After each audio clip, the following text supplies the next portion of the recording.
선거가 이제 보름 앞으로 다가오니 정말 고양이 손까지라도 빌려야 할 정도로 대단히 바빠졌습니다. 이렇게 바쁜 가운데에 말 한마디 실언을 하게 되면은 치명타를 입게 되기 때문에 말 한마디 잘못하면은 돌이키기 힘들게 됩니다. 후보자나 또 지원을 하고 있는 그 선거 참모들도 그래서 무척 신경들을 쓰고 있습니다. 그야말로 삐끗하면은 회복할 시간이 이제는 없지요. 결정적으로 치명타를 입게 되기 때문에 선거는 아주 망치게 됩니다. 이제 선거일을 꼭 보름 남기고 있습니다. 깜나라 조진국 시간입니다. 이재명이 작년 6월인가요? 주한 중국 대사 싱하이밍을 그것도 관저로 직접 찾아가면서 15분 동안 그 모습 여러분들 영상을 보시지 않았습니까? 두 손을 무릎에 가지런히 모아놓고 일방적으로 싱하이밍이 15분 동안 훈계 아닌 훈계하는 얘기를 아주 귀담아 듣는 모습, 그리고 권칠승 대변인이었던가요? 열심히 메모를 하고 있는데 그거 왜 메모를 합니까? 녹화 다 돼 있을 텐데. 한마디로 그 장면을 보고 나서 언론에서는 뭐라고 표현을 한 것 기억들 하시죠? 저 자세의 굴욕적인 모습을 보였다. 언론의 집중 포화를 맞은 적이 있었습니다. 누가 보더라도 모양새가 정말 보기 민망할 정도의 그런 모습 아니었었습니까? 왜 이런 비난이 쏟아졌을까요? 그 앞서서 문재인이 중국을 방문했을 때에 취재 기자가 폭행을 당했는데도 꿀먹은 벙어리처럼 아무 얘기도 하지는 못했었습니다.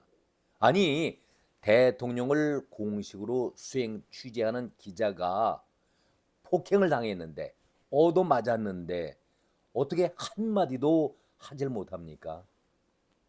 외교 관례상 있을 수가 없는, 그야말로 한 번도 볼 수가 없었던 취재 기자에 대한 외교 참사가 아니었었습니까? 그런데도 한마디 항의나 변명을 하지 못했었습니다. 그리고 중국을 방문했던 대통령 일행이 10개의 식사를 나누는데 뭐 다 알려진 얘기지만은 10개 식사를 하는데 8번씩이나 혼자서 밥을 먹는다. 이것이 있을 수 있는 일입니까? 얼마나 모욕적인 얘기입니까? 정말 이런 사람이 나라를 이끌겠다라고? 아니지. 이재명의 경우는 문재인의 그 망신살도 망신살이지만은 저는 대통령이 되겠다라는 욕심 분명히 갖고 있겠죠. 사법 리스크에 그렇게 많은 곳에 연루가 돼 있으면서도 어떻게 해서든지 당 대표하고 배지 한번 더 달고 대통령 후보까지 나가겠다, 그런 생각이 머리에 가득 차 있겠지만은 어떻게 대사에게 그런 망신을 당할 수가 있습니까?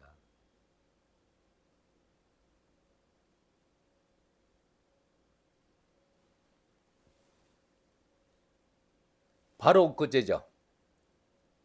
세종합의 민주당으로서는 아주 뼈아픈 그런 일이죠. 민주당의 텃밭인 세종 지역에 이영선 자당 후보를 내세웠었습니다. 그때의 이영선 손을 번쩍 들면서 얼마나 이영선 후보의 목소리가 좋은지 여러분 들어보세요. 이영선이 아부 발언을 하죠. 그렇게 좋았던 분위기가 공천을 끝내고 나서 후보 등록이 완전히 끝난 다음에 전문 투기꾼으로 밝혀지게 되니까 얘기가 달라집니다. 얼굴 표정이 달라집니다. 안면 몰수하고 그냥 내버려 치지 않습니까? 한마디로 이재명식의 거짓과 선동질을 하면서 얼굴을 바꿔버립니다. 우리 당은 잘못한 사람이 있으면은 과감히 정말 팔 하나를 자르는 심정으로 공천을 취소하고 아프더라도 이 지역에 후보를 내지 않겠다. 낼 수가 없지요. 후보 등록이 다 끝났는데. 이게 우리 민주당입니다라고 장황하게 설명을 합니다. 솔직히 말해서 이재명 씨 후보 마감날 바로 그 시간에도 조수진을 아웃시키고 한민수를 대타로 기용했었던 것처럼 이영선이가 더럽고 추한 그런 내용을 미리 알았더라면은 아마도 제 생각입니다마는 조수진급에 아니면은 정봉주급에 비슷한 사람으로 교체하지 않았을까요? 시간이 없어서 아니 후보 등록이 다 끝났는데 명분 있는 변명을 하다 보니까 이재명 특유의 거짓말 선동질의 말을 하고 있는 것 아니겠습니까? 어쩔 수가 없어서 대타를 기용할 수가 없어서 포기를 해야 할 수밖에 없었는데 우리 민주당은 깨끗한 것, 부정직한 사람은 절대 후보로 넣지 않는다. 이런 말로 거짓을 뒤집어 씌웁니다. 제발 들키지 말기를 바랐었는데 나처럼 이재명이처럼 들키지 말기를 바랐었는데 왜 막판에 들켜서 이 난리느냐 이런 얘기를 하고 싶었는데 교체 선수를 넣을 수가 없으니까 기껏 한다는 소리가 우리 민주당은 깨끗해야 한다. 그래서 후보를 공천하지 않고 이 지역에 후보를 내지 않는다. 이렇게 변명 아닌 변명을 하지 않았었습니까? 다시 싱하이민과의 그 면담 과정에서의 망신 되새겨 보겠습니다. 그때에 문재인은 가서 혼밥 먹어서 망신. 우리나라는 작은 봉우리, 중국은 큰 봉우리. 그것도 망신이지만 아무튼 이재명이 싱하이밍을 찾아간다는 것 자체가 망신 아니겠습니까? 국민 감정이 얼마나 그때 상했었습니까? 그런데 이재명이 중국과 대만과의 관계를 언급하면서 한마디 우리는 관심을 가질 필요가 없다. 그냥 양쪽에 중국이나 대만에 쉐쉐쉐쉐 감사하다는 얘기죠. 쉐쉐 하면서 넘기면 되겠지. 관여나 간섭할 필요가 없다. 어떻게 나라를 이끌겠다는 지도자의 생각에서 이러한 흐리멍텅한 이거는 양쪽으로 줄다리기도 아니죠. 아주 무식한 그런 발언 아니겠습니까? 이런 말을 해서 또 한 번 파장을 일으키고 있는 것 아니겠습니까? 대만 해협, 중국과 그 대만과의 관계 양안 해협이 얼마나 중요하다는 것은 우리 일반 국민들도 다 알고 있는 사실 아니겠습니까? 자, 젤렌스키의 망언을 한번 들춰보겠습니다. 우크라이나와 러시아가 분쟁이 시작됐을 때에 그 먼 나라 지구 반대편에 있는 우크라이나의 젤렌스키 초보자 대통령이 나왔는데 우리가 거기에 관심을 가질 필요가 뭐 있느냐? 우리와는 아무 관계가 없다라고 냉소에 붙였던 사람이 이재명 아니었었습니까? 젤렌스키를 비하하는 발언을 해서 전 세계에 또 파문을 일으켰던 사람이 이재명 아니었었습니까? 정말 한마디로 이재명은 지도자로서의 자격도 흠결이 많지만 외교 분야에 대해서는 너무나도 무식합니다. 무능합니다. 외교에 대해서는 아는 것이 전혀 없어요. 외교 자체 그 발언하는 걸 보면은 문재인과 똑같은 그런 발언을 하고 있습니다. 아는 것이 있어야 무슨 말을 하지요. 그렇다면은 차라리 모르면은 입이나 다물고 있어야 할 것 아니겠습니까? 아니, 대만에도 쉐쉐, 중국에도 쉐쉐 하면 되는 것이지 무슨 관심을 갖느냐? 아니, 이런 무식한 얘기 어디 있습니까? 이렇게 무식하면은 그 아래에 있는 참모라도 머리가 뛰어난 사람이 있다라고 하면은 바로 잡아줘야 할 텐데 역시 그 참모들 역시 무식하기는 매 한 가지 아니겠습니까? 중국은 우리와 정식으로 외교 관계를 맺고 있는 나라이고 대만은 정식 외교를 하지 않고 대표부만을 설치하고 있는 그런 나라입니다. 아니, 우크라이나에 대해서도 헛발질을 그렇게 해야 되더니 또다시 양안 관계에 있어서 이런 무식한 발언을 할 수가 있겠습니까? 시진핑이가 우리를 얼마나 얕잡아보고 무시하게 된다면은 대사직, 우리나라는 전 세계에서 상위권에 들어는 대사를 보내는 그런 나라의 위치에 있습니다. 일본이라든가 미국이라든가 그 다음에 한국 정도는 급이 높은 사람들을 대사의 신분으로 보내게 돼 있는데 싱하임이 어딥니까? 일개 국장급 아닙니까? 그 국장급의 대사 앞에서 두 손을 공손히 모아놓고 그가 얘기하는 훈계 아닌 훈계를 열심히 듣고 옆에서 권칠승이 메모하고 있는 그 모습 얼마나 망신입니까?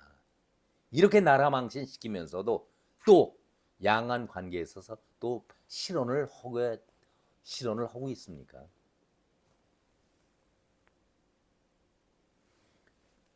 이재명이 이렇게 여기저기에서 실언과 망신을 당하고 있는 가운데에 정부를 공격하기는 해야지요.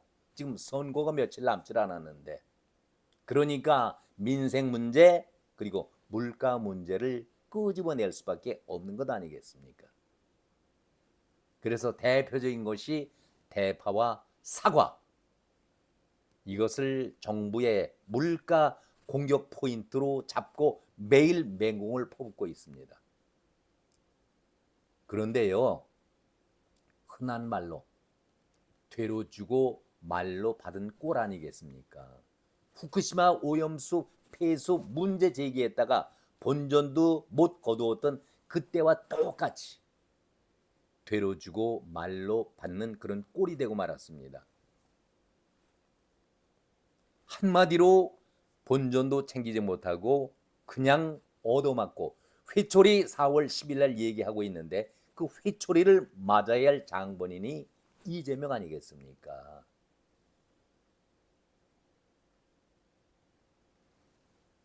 대파 문제를 꺼냈을 때에 윤석열 대통령은 875원 하니까 합리적인 가격이라고 얘기했는데 자, 그것이 농민들을 살릴 수 있는 원가가 될 수 있느냐?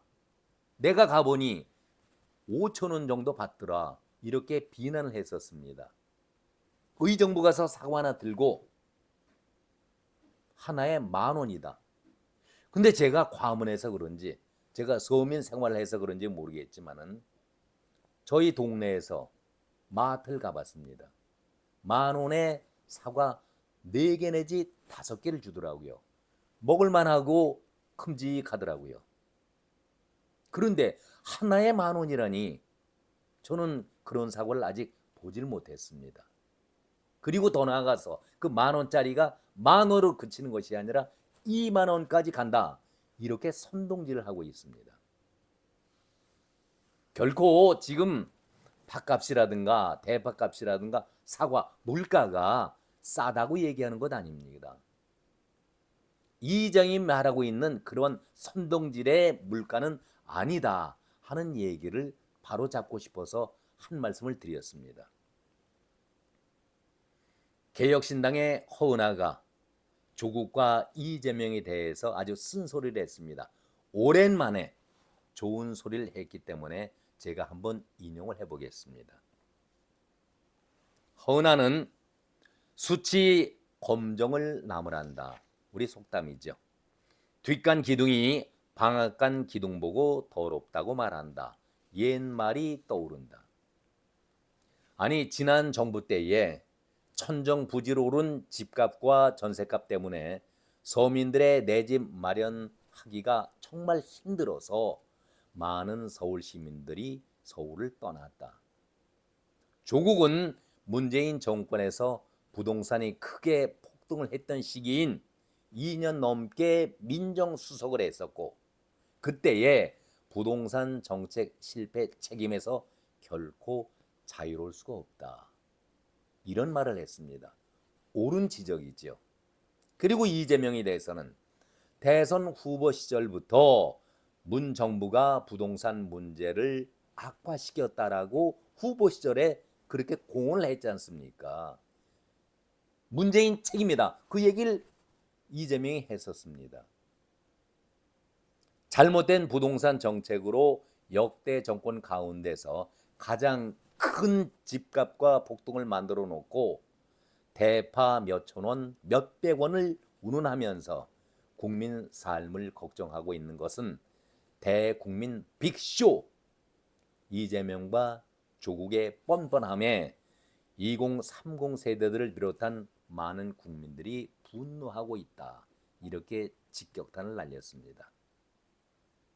여기에다 붙여서 이재명이가 민생회복지원금 명목으로 13조 원을 풀어서 우리 각자에게 선거 전에 25만 원씩 나눠주자 이런 얘기를 했지 않습니까? 이 말에 대해서는 허은하가 분노를 넘어서서 아찔함을 느낀다. 이런 쓴소리를 했습니다. 정말 시적절한 그런 얘기였다, 지적이었다 저는 그런 생각을 가져봅니다. 이제 결론 부분입니다. 정기 칼럼리스트인 정기수 씨의 칼럼을 하나 인용하면서 마무리 짓고자 합니다.